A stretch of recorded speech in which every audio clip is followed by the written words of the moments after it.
Kako was a lonely loser whose life was so miserable, he left home to start a cake business. However, everything changed when he suddenly found two naughty cat girls in his home and adopted them so they could work for him during the day while he worked on them at night. It all started when he moved to his new place, and while he sorted his luggage, he found two boxes with a danger warning on them.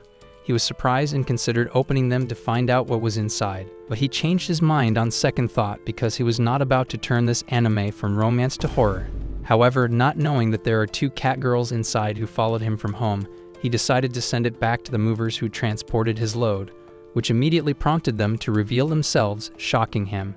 He wondered what they were doing there, and one of the two named Chocola informed him that it was not like they hid in his stuff because they wanted to live with him or anything like that. But bro knew she was just capping, and he told them to get out of the boxes first so they could discuss more about it.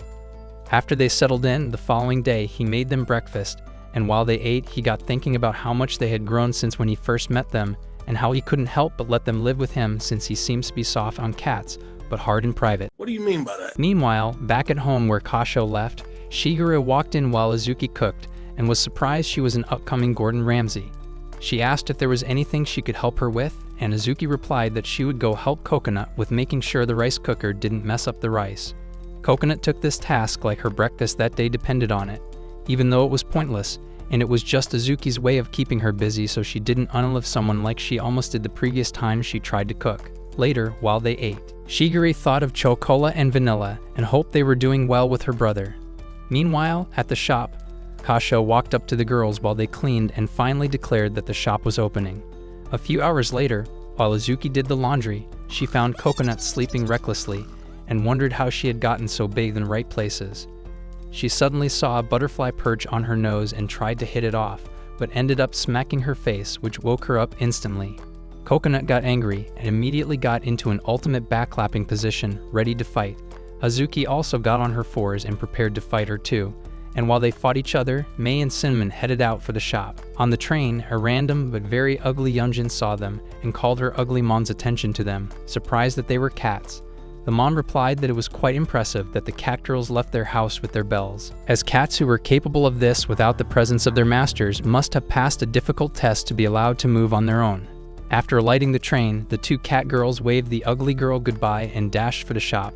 Meanwhile, Chocola was already getting impatient that Cinnamon and May weren't there yet, since she was hungry and they were supposed to bring her food. Some customers soon came in, and after she served them, she stayed with them, intently staring at the pudding like a thief, hoping they would offer her some.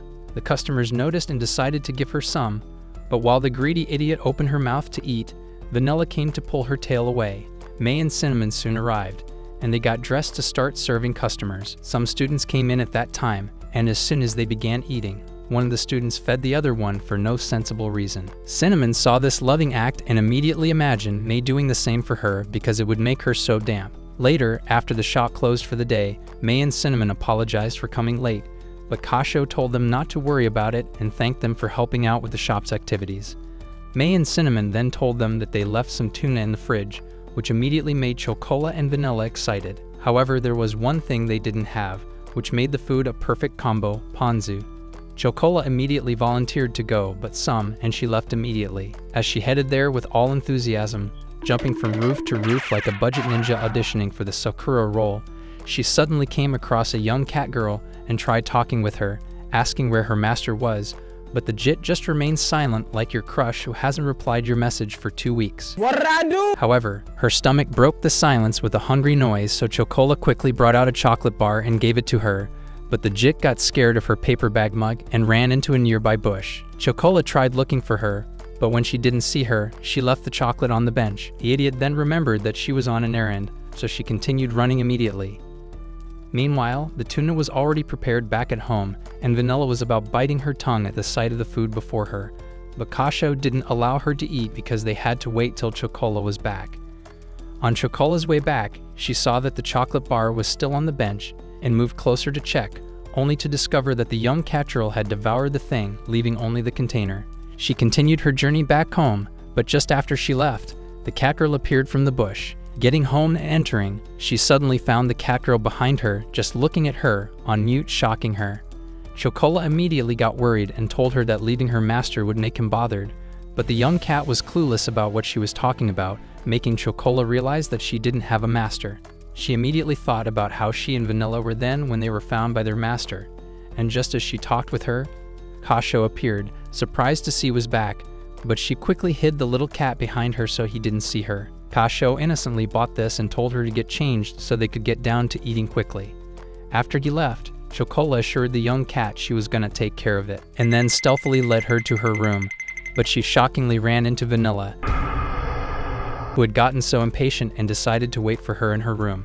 Vanilla noticed her reaction and asked why she was acting weird, but Chocola said nothing and gave her the ponzu she got, so Vanilla just took it and left. However, Chocola suddenly realized that the cat girl she was hiding was nowhere to be found. She soon found her in the toilet, looking into the closet, and asked her what she was doing there. Just then, Vanilla appeared again to drag her away to eat, leaving the young cat in the toilet. As they sat down by the table to eat, Kako stood up to go use the toilet, but Chocola quickly ran to stop him, claiming there were ghosts there. Kako, confused, told her to stop being silly because he wasn't a cat like her, but Chocola refused to let her go. Seeing this, Kako decided to drag her along since he couldn't hold it in any longer, and as he opened the door to the toilet, Chocola became shocked that the young cat was not there anymore. She returned to the dining table, wondering where the heck she went to, and suddenly thought she must have sat on the closet and accidentally fallen into it, scaring her. She stood up immediately and ran off to the toilet to check if her hypothesis was true. The dimwit seemed to believe it anyway when she didn't find her and began to panic, thinking of ways to pull her out. However, she soon found her peeping from outside and jumped at her in excitement. Meanwhile, the girl's stomach growled again, and she told Chocola she was hungry, so Chocola headed back to the dining room immediately to rush her food and sneak some away for her little guest. Kako and Vanilla watched her as she acted weird and wondered what had come over her today. Back in her room, Chocola gave the cat something to snack, and while she ate it, she asked for milk. Chocola's motherly instinct kicked in, and she wondered if the cat wanted her raw milk even though her jugs were small, making her embarrassed. Vanilla entered at that moment, and Chocola's jaw dropped to the ground because she had finally been caught. Following this, Chocola explained what happened, and Vanilla asked why she didn't inform their master about it. Chocola then reminded her of when the other cats desired to come live with Kako, but he told them he was okay with just Vanilla and Chocola because they were enough work already, and he didn't want any more cats with him. Chocola feared that their master would say no, but Vanilla assured her he wouldn't because he was their master anyway. However, when they asked Kako about it, he hit them with a "no faster than your dad disappeared after going to buy milk." Chocola, shocked, asked why not, and he replied that they couldn't take her in yet until they determined she was abandoned and had no master who could accuse them of stealing his cat. They concluded they needed to find the little cat's house, and Kako suggested they call an expert in this matter, which was his sister Shigure. Shigure headed there immediately as soon as they called her, and hearing that she might have been abandoned, she got overzealous, ready to send whoever did to the Shadow Realm.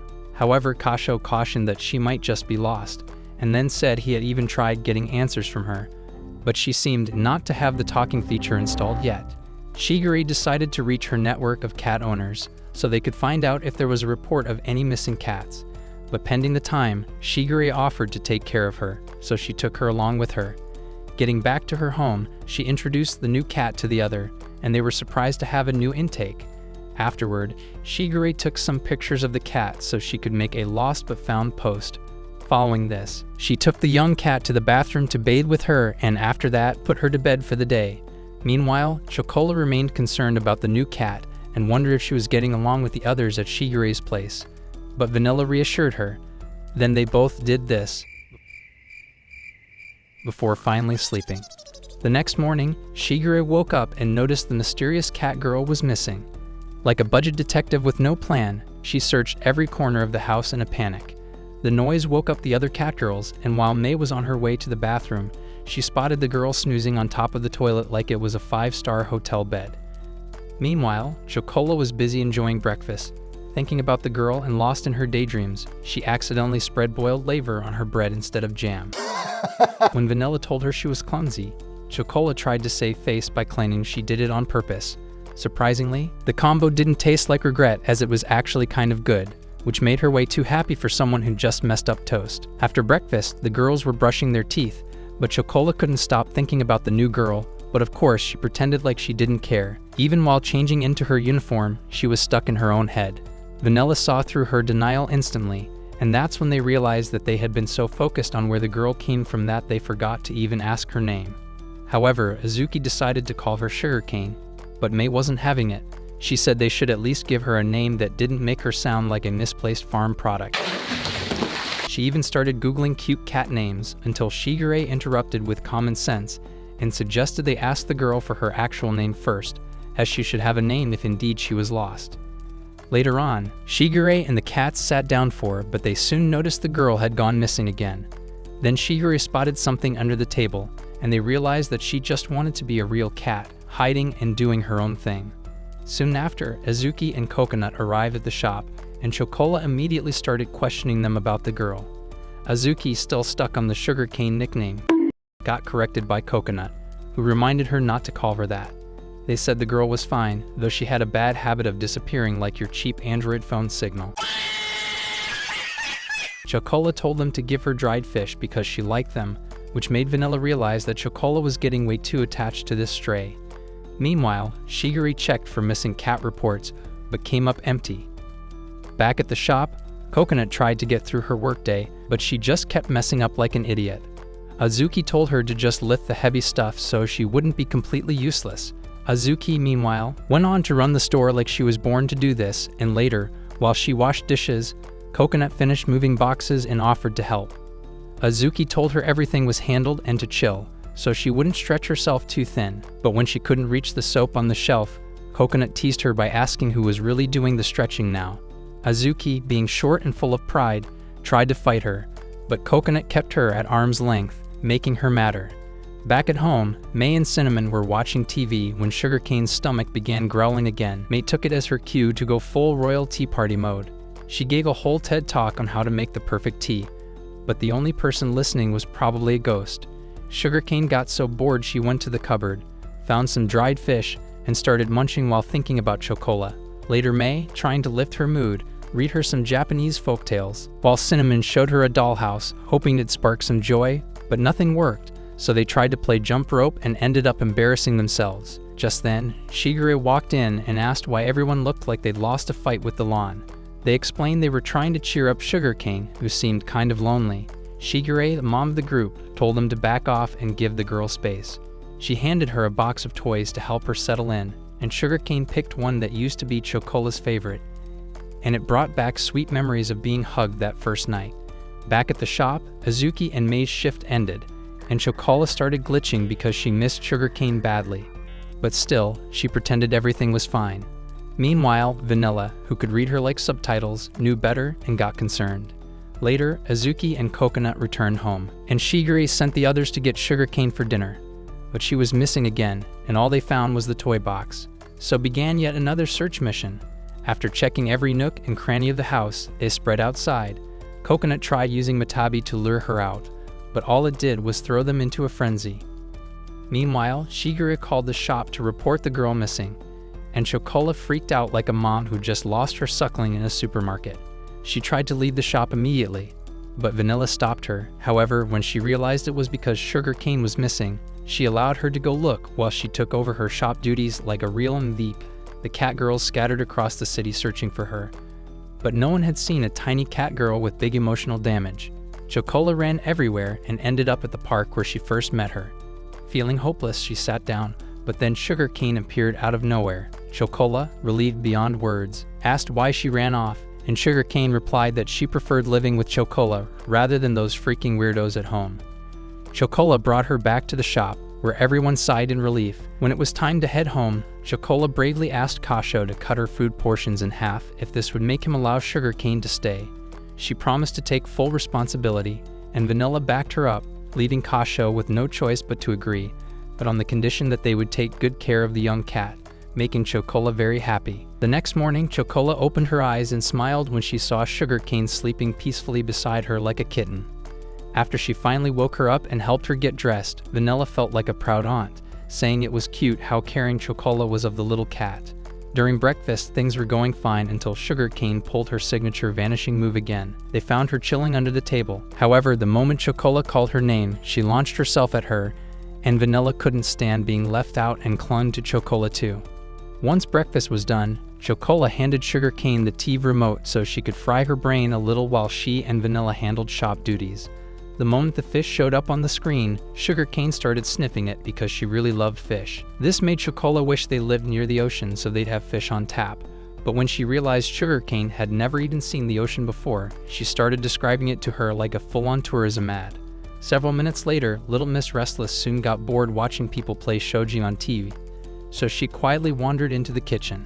Then she somehow ended up in the shop where actual customers were eating. She stood by some customer's table, but Chocola quickly came to drag her out fast before she started asking people for a bite. She told Sugarcane she couldn't be here and asked her to go back, but while the gremlin passed through the kitchen, Sugarcane found a random box and hid in it while she played around. But when Kako accidentally dropped a bowl, she got scared and exposed herself. That's when Vanilla and Cinnamon popped in and instantly assumed Kako was teaching her grown-up things with her behind their backs. Kako then offered Sugarcane a piece of his cake as an apology, and while she was initially a little reluctant, the moment she sniffed and tasted it, she ate it all up like it was her last meal on Earth. Later on, they sat down for lunch, but when it was time to get back to work, Sugarcane hit Chocola with the cutest begging look in anime history. Since things weren't too busy, Chocola and Vanilla gave in and played with her for a while. However, Sugarcane soon got sleepy and knocked out on the couch. Kako came to call them at that moment that it was time to get back to work. The following day, Chocola and Vanilla took Sugarcane to their real home for their monthly health checkup, where they measured their height and weight to see if they had grown bigger in the right places. Bombastic side-eye. Meanwhile, Kako, staying back, told them it would give him some time alone to watch some plot-filled recaps on Annie and Dare. At the same time, Shigure was busy measuring everyone while Coconut decided to tease Azuki for being fun-sized. But the scale got its revenge as Coconut found out she'd added a few pounds, and Azuki wasted no time calling her chubby. The usual petty war between them began, until Shigure dropped the threat that they'd both have no snacks, shutting it down immediately. Just then, Chocola and Vanilla appeared with Sugarcane, and Shigure figured it was time to give the little gremlin an official name. Everyone started throwing out their favorite food as name suggestions, but Shigure realized they were just hungry, not helpful. So she suggested naming her after something she actually liked. Dried fish was off the table for obvious reasons, but Vanilla remembered how she demolished a Kako cake in one bite. That sealed the deal, and Shigure named her Kako, which everyone vibed with, including the young cat. They went back to the checkups, and Shigure couldn't help but notice Cinnamon's assets were growing so fast. Then Kako, the innocent Yunjin, got curious, so she went to knead their balloons one after the other like she was making pizza dough, ending on Cinnamon, who couldn't take hers and almost reached glory land. The next on the health checkup was the vision test, and Shigure played a video with random stuff zooming across the screen. The girls were doing okay until a syringe appeared, and they all screamed like they saw a ghost. The final test was a blur of text flying by, and nobody could figure it out until Kako casually read it out loud, shocking everyone as they all stared at her like she was a prodigy. With the health check done, they decided to go out, and Chocola suggested they take Kako to the ocean since she seemed so fascinated by it. The moment felt nostalgic as they remembered their own first trip to the beach with Kako. Chocola held Kako's hand and walked her into the ocean so she could know how the clashing of the waves felt. After that, the group spent hours building sandcastles and goofing around. When they finally sat down, Chocola promised Kako she'd teach her how to swim the next time they visited. After the next day's work, Chocola and Vanilla were exhausted, and the moment she stepped inside, they found Kako already parked by the door waiting to welcome them. They found this so cute and gave her head pats. This reminded Chocola of how Kako used to treat them like cute little pets back in the day, and wanting to experience it again, they stood by the entrance like old times, but when Kako walked in, man looked like life had body slammed him, and he walked past them without blinking like they were two pieces of furniture he regretted buying. Later that evening, all four sat down for dinner, and after tasting his delicious meal, Chocola started throwing compliments at Kako, but Kako just gave a cold response before standing up to leave, which was unlike him. Sensing the vibe was off, Vanilla asked Chocola if she had done anything wrong. Chocola hesitated at first, but then confessed she had secretly sampled some of his cream during her shift and accidentally smashed a couple of plates, which immediately made her feel terrible. However, Vanilla didn't think that was serious enough to cause Kako's soul-crushed mood. She figured something deeper was bothering him as she remembered seeing him stressing over some receipts, and they wondered if the business was tanking. Chocola immediately imagined going broke and surviving on one dried fish per day, and began to throw a tantrum like a spoiled brat. But Vanilla came up with a plan, suggesting that they help their master to solve his issues ASAP. The next day, the three musketeers hit the streets, armed with shop cards, and Kako, as usual, had no idea what was happening since she seemed to be more of an NPC with enough screen time. So they handed her one of the cards, which she quietly shoved into her cap immediately, like she could foresee she was going to need it in the future. Not long after, Cinnamon and May showed up and got the full download on the shop's mini crisis. May suggested they step up their game, while Cinnamon imagined herself pulling extra shifts. However, May came up with a genius idea, which was to let customers take their selfies at the shop as long as they buy at least one cake. This million-dollar idea gave them instant success, and customers swarmed the place like ants on sugar, and the staff could barely keep up. Meanwhile, Kako was nothing short of useless, and when she saw Kasho grinding hard, she decided to take some cards and hit the streets to share them too. However, she realized she was just an NPC anyway, as no one even gave her attention. That's when she spotted a mailman doing his thing, and inspiration struck. She started slipping the cards into random mailboxes she could find around. While at it, she crashed into a girl named Chio, who instantly took a liking to her because she was a cat girl. Kako's stomach did its thing again, and Chio took her to a park to feed her taiyaki, which the glutton quickly started to eat even though Yunjins are not meant to receive things from strangers. Chio asked for her name and who her master was, but the little cat just responded without toggling the mute button off. However, Chio tried to be responsible and dragged her to the police station, but it was deserted. She then decided to find another adult, but while she asked the adult where to take a missing cat, Kako just walked off like she was possessed or something. Kako ended up passing Azuki and Coconut, who were arguing about which ice cream Kasha would like more. Azuki caught a quick glimpse of her though, but wondered if she was really the one she had just seen. However, they didn't give it much thought. Chio chased after Kako, eventually finding her waiting near another cake shop, and that's when Chio realized that she must live in a cake shop. They immediately began to search all the cake shops in town without a Google map, but ended up with no positive results. The whole thing soon turned to horror when they wandered into a dodgy alley and suddenly saw a group of crows gathering like paid actors. The angry crows immediately launched an attack, and the whole scene turned into Temple Run with the girls running for their lives, but they soon hit a dead end. With no other option, Kako pulled this superhero move and leaped over a wall using her cat reflexes, but Chio was just a little human, so she couldn't follow. One of the crows quickly lunged at her. Kako circled back and scared off the crows like a real cat. Afterward, Chio asked how she could repay her, and Kako just asked for more taiyaki. They headed back to where they started, and Chio grabbed more treats from the stall. She then opened up about her past of how she had to move away from her grandparents and her beloved cat, the memory of which still hurt her. Seeing her sad, Kako gave her a peck on the cheek to cheer her up, and spoke for the first time since they met, instantly melting Chio into a warm hug. That's when the card tucked into her cap fell out, revealing the name of the cake shop she lived in. Meanwhile, back at the shop, Kasho caught the twins taking photos with customers and asked what the heck was going on. They told him about everything, but Kasho revealed that he wasn't actually panicking over sales, but was only frustrated that he was having a creativity block and coming up with a summer cake idea. However, seeing how much they cared about him and the shop touched his heart, and he rewarded them with head pats like when they were small. Later, Azuki and Coconut returned and noticed Kako was missing, which instantly made them realize that the cat girl they saw earlier must have been her. Chocola started to panic, thinking Kako had vanished again, but Kasho, using his 2 working brain cells, suggested they check around first. They soon found her in one of the rooms, safe and sound, and everyone sighed in relief. Meanwhile, Chio was outside, happy she got to meet a cute little cat girl. The next day, Chio came by the shop with her mom and sneaked in a quiet hello to Kako. But before anyone could enjoy the peace, Azuki and Coconut collided, dropping the plates in her hands to the floor. They both got angry, and round 50 of their never-ending roast battle began. Over lunch, Azuki blamed Coconut for her messed up day, and of course, another cat fight broke out. Shigure had to step in and tell them both to zip it. When May asked why they were always at each other's throats, Cinnamon mentioned that Coconut used to follow Azuki around like a fangirl, calling her big sis before she leveled up into a full-blown curvy queen with milkers the size of your head. He needs some milk! While washing dishes, Coconut grumbled about how Azuki acted so immature, even though she was the oldest cat among them. Just then, Azuki showed up and reminded her that dish duty wasn't her job that day, but Coconut said she just wanted to help, and Azuki, shockingly, gave her a rare compliment that she was doing something right for once. Hearing this, Coconut got a little too excited and ended up breaking Azuki's bowl.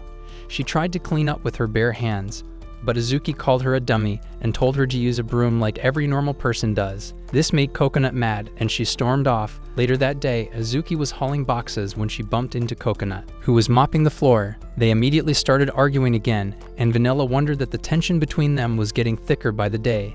So to finally put an end to this, Shigure called everyone together later that evening and suggested the sisters settle their beef with a challenge.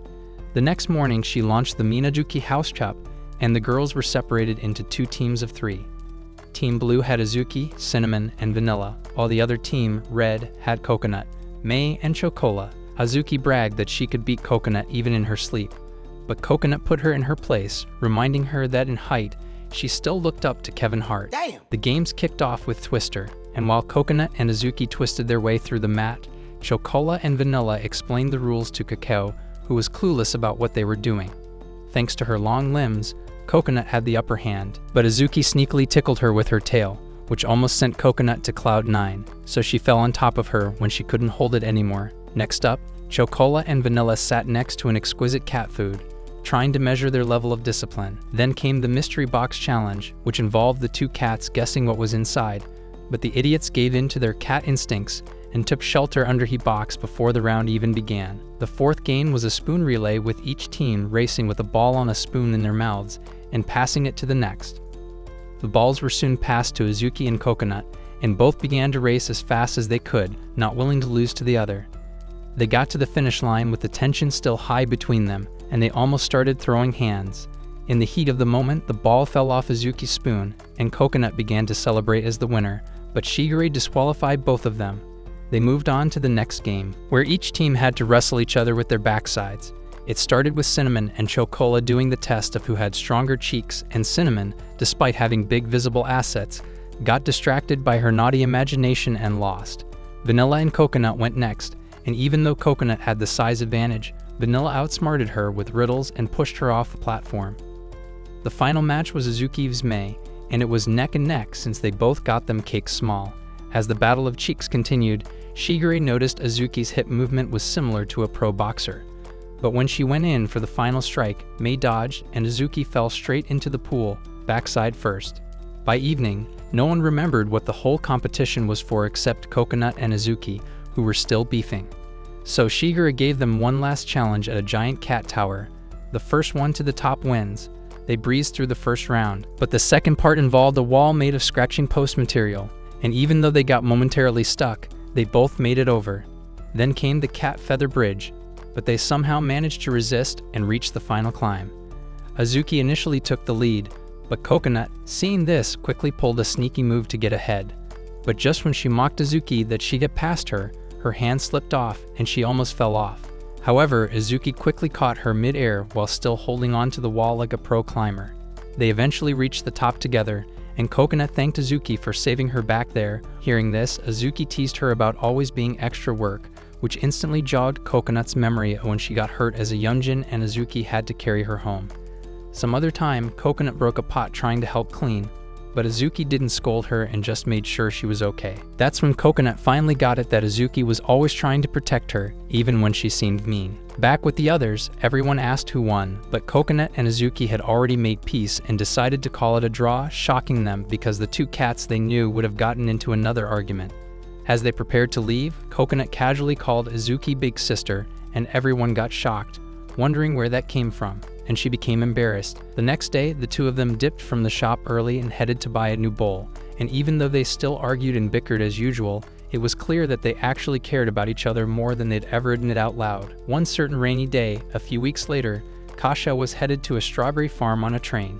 When he saw the fancy meal his cats made him, he smiled and hoped that they were all doing okay. But right after that, the train stopped because of a storm warning, and it was announced they'd have to wait till the wind calmed. Back at home, May, Azuki, and Cinnamon were glued to the TV, watching storm updates, and they discovered that the storm wasn't getting any better soon. Cinnamon started worrying about Shigure since she wasn't home, and May let everyone know she'd gone out to meet her fellow crazy cat people. Meanwhile, the other four were playing cards to pass the time, and Chocola was losing hard because her face couldn't keep a poker face to save her life. Later, Shigure called in and said she couldn't make it home due to heavy traffic caused by the storm. However, May told her to chill and find a hotel instead while she took care of the house till she was back. May then passed the message to the rest, and Coconut suggested they order pizza and vibe through the storm. Just then, the lights went off, and the house went from cozy sleepover to horror movie real quick. After some chaos and screams, someone remembered candles exist, but boredom was already creeping in since they had already run out of the games they knew to keep themselves active. That's when Vanilla mentioned that he had a story to tell. She started with a tale about two cats whom she represented as May and Cinnamon. In the story, while the two walked through a forest, they heard some sketchy noises in the woods and decided to check it out, only to find a group of cats feasting. The group welcomed them with tea, but then after a few hours, May woke from an unusual sleep amid the forest and found Cinnamon still sleeping, probably clapping in her dream from her facial expression. Not seeing the others, she wondered where they all were, and a ghost without a face popped out of a well. Scaring May, so she quickly carried her sleeping friend and took to her heels. However, when she got to a stop and tried talking with Cinnamon, she also discovered that her face was no more, scaring the heck out of her. Everyone was spooked, but Vanilla wasn't done. She took it further by painting her face to look like the ghost, scaring them even more. Just as she was about to tell another horror tale, the lights came back on, so they decided to switch to something lighter before someone peed their pants. Chocola decided to go ahead, promising to tell something nice and fun, but ended up cooking a boring story that left the others thinking whether that was from her head or her behind. Vanilla jumped in to spice it up, but her version started getting naughty, so the girls stopped her before she went too far with her degeneracy. Vanilla told more random stupid stories and May cut in to show them what being an expert storyteller was like. But she only cooked up one in which Cinnamon was a cultured goddess who loved plot. Hearing this, Cinnamon snapped at them, telling them that she wasn't on her way to becoming an OnlyFans model like they were painting it. After her madness, Coconut stepped in with her own weird story in which Chocola, Azuki, and Cinnamon found a dirty old lamp. When they cleaned it, a genie came out and offered one wish each. Chocola asked for a fish but got a shark that tried to eat her, and when it was Cinnamon's turn to make a wish, she told the genie she wanted it black and big. This made Azuki grab innocent Cinnamon in real life, asking if she had to request something so sus, forgetting it was only part of Coconut's story. May went on to share another story, painting Cinnamon as a cultured addict, which made her pissed again. Finally, Azuki wrapped it up with a twisted fairy tale about a princess cat who ate a poisoned apple and passed out. The servants, assuming she was just sleeping, started tickling her feet. But after getting no response, they panicked. One of them remembered Sleeping Beauty and said she could only be woken up with a kiss from a loved one, surprising the others. All the servants thought they were the loved ones and lined up for a kiss, and just as things were about to get juicy, the lights went off again. They suddenly heard some footsteps in the hallway and began to panic, wondering if their stories were about to play out. Then Shigure opened the door, all drenched and looking like she had respawned from the apocalypse. But they all had already passed out before they realized it was her. A few days later, the cats were knocked out cold, all sleeping in different locations in the house and snoring like pros, but Shigure was finding it difficult to sleep. The next morning, Coconut started whining about mosquitoes ruining her life the previous night. Just then, Coconut noticed a suspicious-looking mark on Azuki's face and got her revenge by mocking that she had slept on the roof again. Azuki lost it immediately, and the two quickly began another round of roast battle.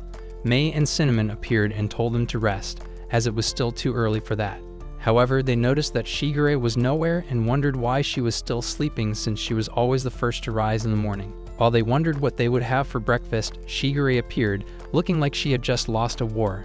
Then she made breakfast for them, but when the girls tasted it, it tasted like it was made by reverse Gordon Ramsay, which just confirmed that something was really wrong.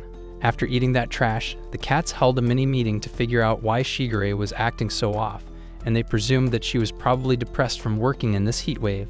So Coconut suggested they do something nice to lift her spirits, and they all showed their interest. Later, they helped Shigure clean up the house, and everything was going fine until she accidentally vacuumed Cinnamon's tail.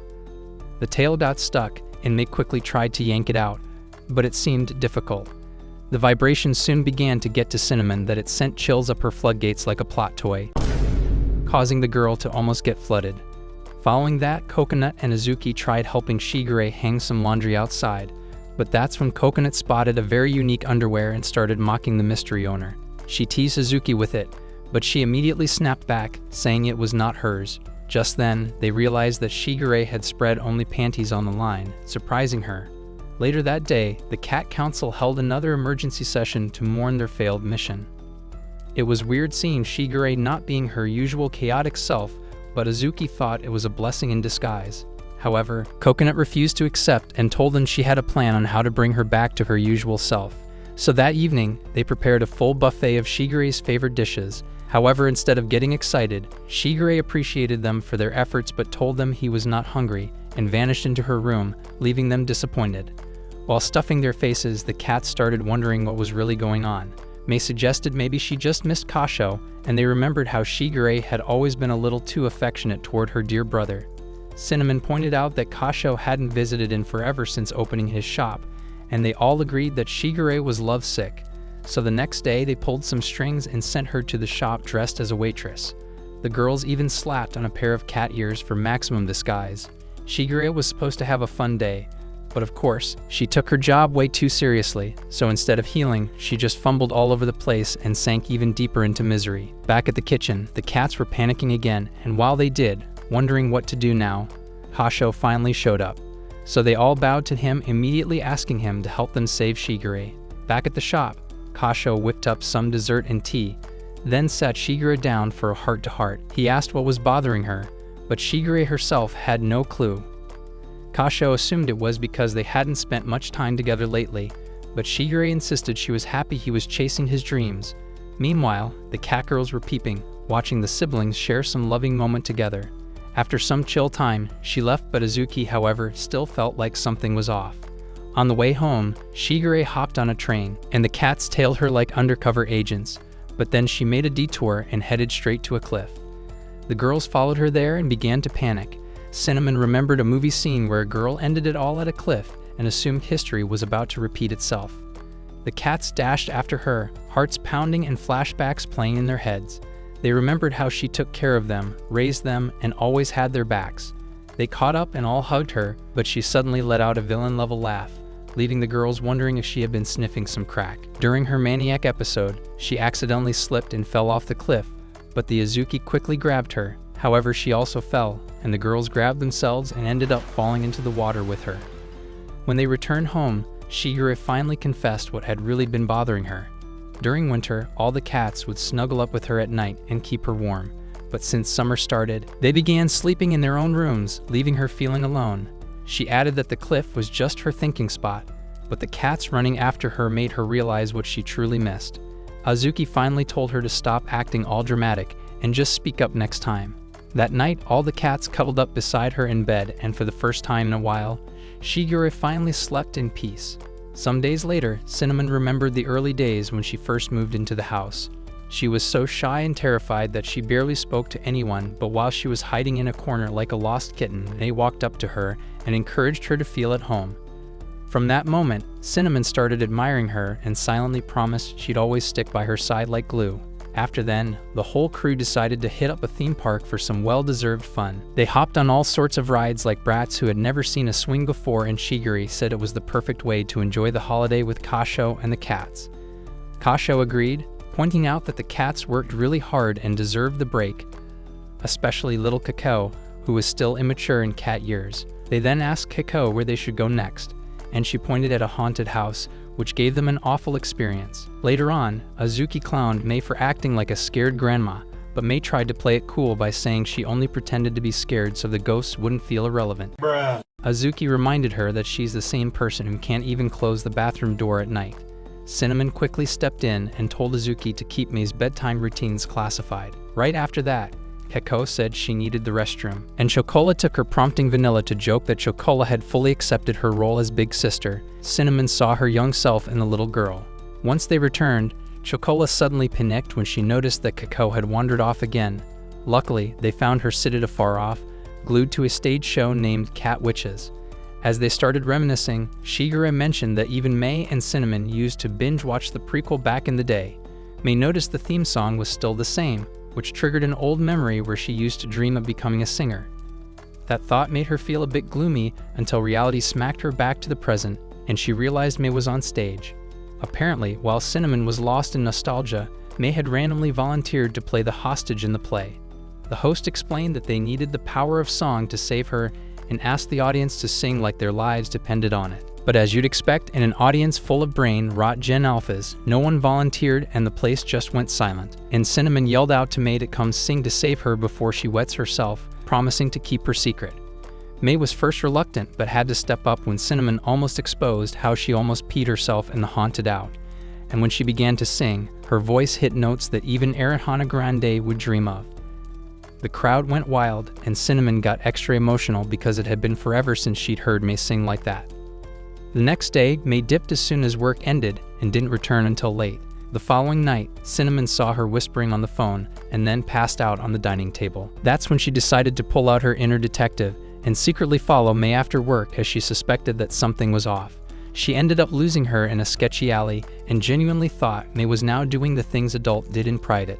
Just when things were getting dramatic, May walked out of a music store and was shocked to see this purple-haired buffoon standing outside and almost crying. Back at home, May finally told everyone that she picked up a side hustle at a music shop where she assisted with customer service. Shigure asked why, since all her expenses were already covered. May then revealed that she had always wanted to be a singer and had read somewhere that learning instruments was a great place to start.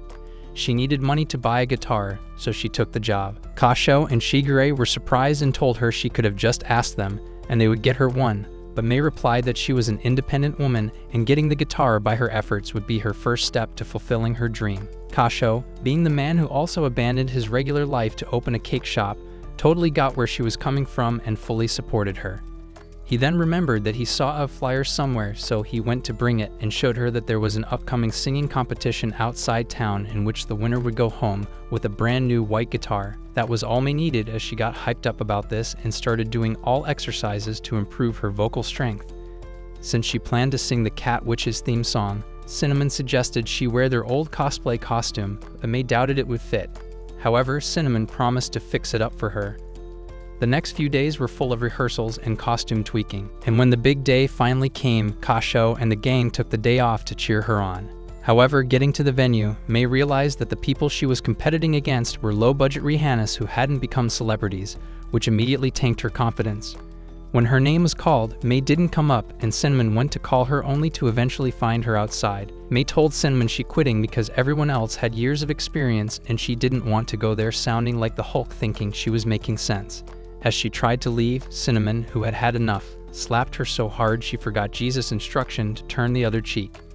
She told May that she had always looked up to her, but running away now would ruin the cool image she had of her. May sadly told her she thought about how everyone helped her prepare and how badly she didn't want to disappoint them. But Cinnamon pointed out that the only real disappointment would be giving up before even trying. Then Cinnamon brought up the time when she was the shy new girl hiding in corners, and how May had been the one to reach out and pull her into the group. Now it was her turn to offer her hand, and May finally accepted it. She rushed back in and made it on stage just in time. When she sang, she didn't just impress the crowd, she won first place, which the whole family celebrated because she was now on her way pursuing her dream of becoming a singer. A few days later, Chocola and Vanilla were running the shop like usual, while Kako just sat there watching customers come and go. Then Chio walked in, exciting Kako, and she immediately rushed over. And Chio happily shared that she had learned to make pancakes with her mom. Chocola and Vanilla were glad Kako was making new friends, and the shop itself was doing great. Later that night, while Kako cooked up some seared tuna for dinner, Chocola appeared and stole a bite because she couldn't wait anymore to put that meat in her mouth. Bombastic side eye. Kako cautioned her immediately and then informed her that he received a notification about her bell renewal, which meant Vanilla's bell permit and hers were about to expire and they needed to retake the test. Chocola freaked out like the world was ending. Apparently, if they failed, the bells would be taken away, and without the bell, they're basically grounded for life. Kako asked about the whole bell situation, and the girls, realizing they hadn't explained what it was to her, told her that cats without bells aren't allowed to wander outside alone. The bell showed that a cat could survive in the human world without licking themselves in public or chasing laser dots during business meetings. They added that the test was just a chill exam on human rules, self-control, and not acting like a wild animal. Upon hearing this, Kako immediately wanted in, but Vanilla shut her down, gently saying she was still young for the test. Kako later talked with Chio about this, and they both got excited about going out together once Kako got her own bell. The next day, while serving customers, Chocola accidentally spilled the tea, and as she quickly tried to clean up, she fell face first into the floor, leaving Vanilla speechless. That night, Vanilla gently suggested they start training because at this rate they wouldn't lose their freedom. However, Chocola dismissed it, saying she had passed the test the first time just fine, but Vanilla just scratched her chin, making her fold to show that she couldn't resist it, which meant she had work to do. So the following morning, the twins begged the older cats to help them train. The elder cats agreed and promptly turned the whole thing into free labor. After a full day of chores disguised as training, the girls realized they'd been played. It's an evil world we live in. Luckily, Coconut swooped in and gave them a textbook that could actually help. Using the book, they started real training. Azuki taught them Rule 1, which was to always lock the doors before leaving. Next, she took them outside and gave a crash course on traffic laws. After Azuki's boot camp, they came home to Coconut. The first test was to resist the urge to jump into an empty box, but Vanilla failed instantly, and Coconut told her that the only bell she would get with this silly act was the notification bell for the channel. She also trained them to stay calm under pressure and not give in to their instincts like wild animals at a buffet. Then Cinnamon took over and taught them some golden rules, like never take stuff from strangers, learn proper toilet manners, and study the world like a good little nerd. Next came May, who dragged them to the mall for the ultimate test to teach them self-control in public. Kako did better by resisting her urge and doing only what she was asked. May then taught them not to climb things they couldn't get down from, and then immediately climbed a surface and got herself stuck. But Kako instantly pulled a move right out of Spider-Man and climbed up and down like a pro. After that, they all went to a hospital where the cats were expected to smile through their vaccinations. For the last challenge, May told them to overcome their fear of water. But Kako, who was expected to cower in fear, faced her fear and dove right in. The next day, Shigure took the girls to the exam center, and just before they went in, she tried the chin scratch thing again, to which they didn't flinch to show they were ready, so Shigure wished them good luck. Back at the shop, May and Yuzuki were running things and stressing over Chocola's clumsiness, fearing that she might fail and become grounded. After what felt like forever, Chocola and Vanilla finally came out with big smiles, announcing that they had passed. So to celebrate them, Shigure decided to take them to a festival where they played games, won prizes, and wasted a lot of screen time. Afterward, they consumed a stack of plates of food like gluttons, with Chocola taking the lead, and when they were done, Shigure asked where they should go next. Chocola suggested checking out a cafe to get ideas on how to help Kako improve his shop, and just like that, the four of them went cafe hopping all over the city. By the end of the day, they got so tired they passed out on the train ride home, and Shigure looked at them, smiling like a proud mom watching the successful jizz swimmers grow up. The next day, Chiyo showed up at the shop with her mum, and Kako was spotted lurking in the background. The little friend was excited to play. But since Chiyo had to leave soon, she just invited Kako over to her place instead. Kako ran straight to Chocola to break the news. She wanted to go hang out at Chiyo's house, but the big sisters reminded her that visiting a human house without a bell was a big no-no. Luckily, Chiyo's mum didn't care about rules and told Kako she was welcome anytime, even for a sleepover, shocking Chocola. Holiday time soon rolled around, and Vanilla packed Kako's bag like they were sending her away from home. She stuffed it with her favorite dried fish, and Chocola didn't help the situation either. She threw in a teddy bear the size of a newbie. By the time they were done, the bag was so heavy that Kako could barely lift it without collapsing. Kako walked in, looked at the chaos, and calmly asked why on earth they were packing for a one-night stay like it was the end of the world. The girls tried to defend their choices, but the bag basically exploded and proved his point. Soon after, they met up with Chiyo and her mum outside. Shigure handed over her contact info like she was sending Kako off to war. Before she left, the girls gave Kako serious advice like find the toilet first and thank them for dinner. As Kako left, both sisters immediately spiraled into emotional ruin, but Shigure reminded them it was good for Kako to explore the world a little. Back at the shop, the older cats wasted no time teasing Chocola and Vanilla about how they were coping. The girls tried to act all grown up and said they were totally fine until they started knocking stuff over and acting like sleep-deprived morons. Meanwhile, Kako was settling in at Chiyo's place like it was her second home. She pulled out Vanilla's letter, which said, "My name is Kako, and I hope my presence is not an inconvenience to you," and even offered snacks she was given as a thank you. And Chiyo was blown away by her good manners.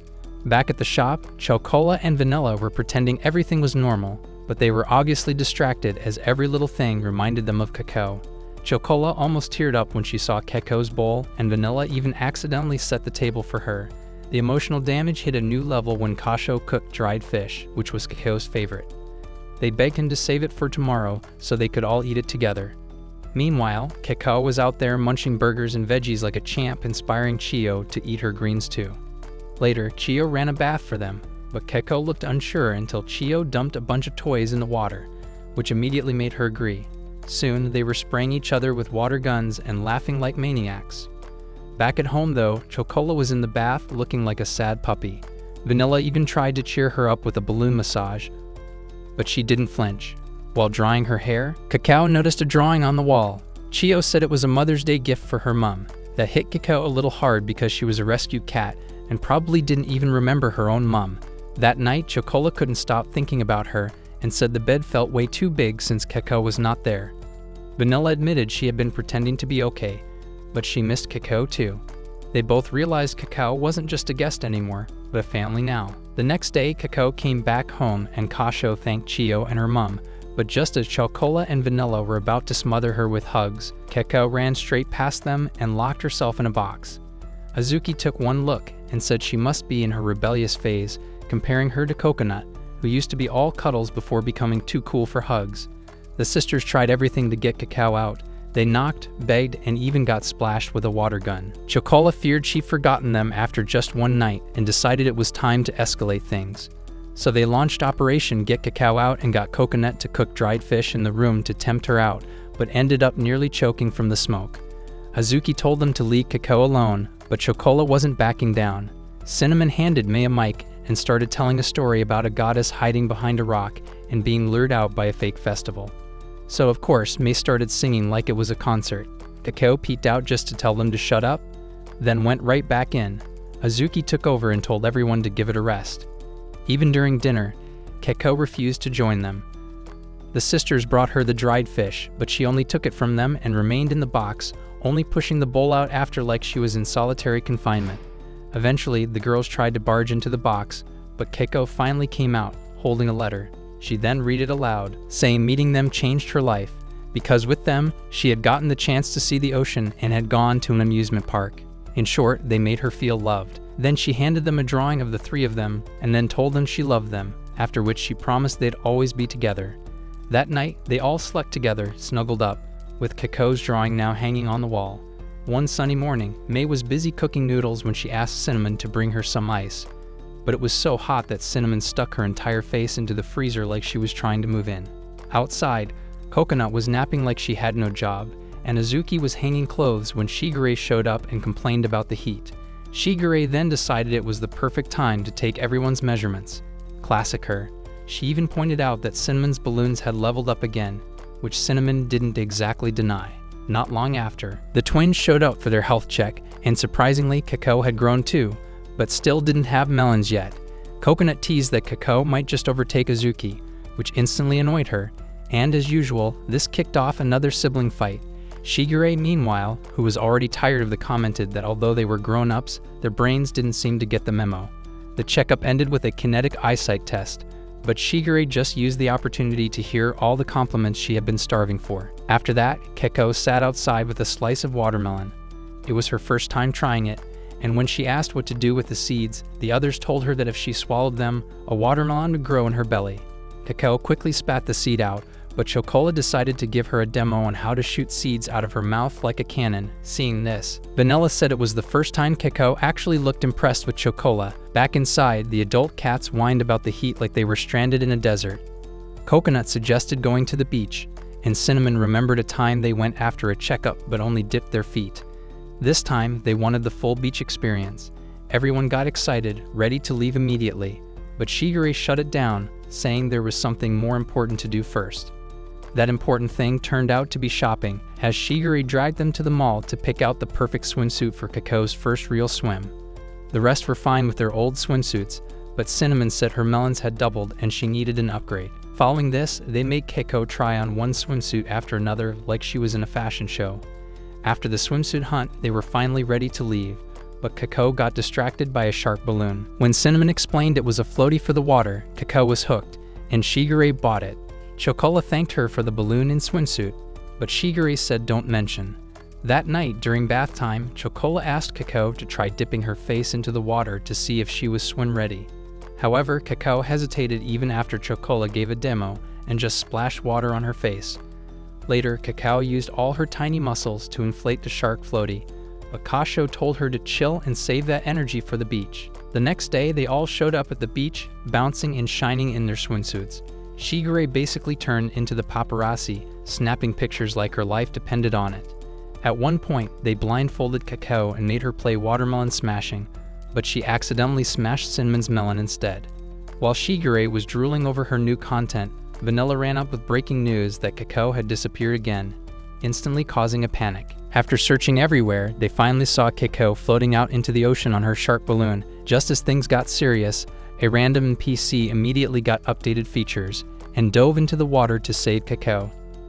They all thanked her, but the girl acted like it was no big deal. However, Shigure insisted on paying her back, so the girl asked them to visit her small seaside restaurant, and they ended up having a really good meal.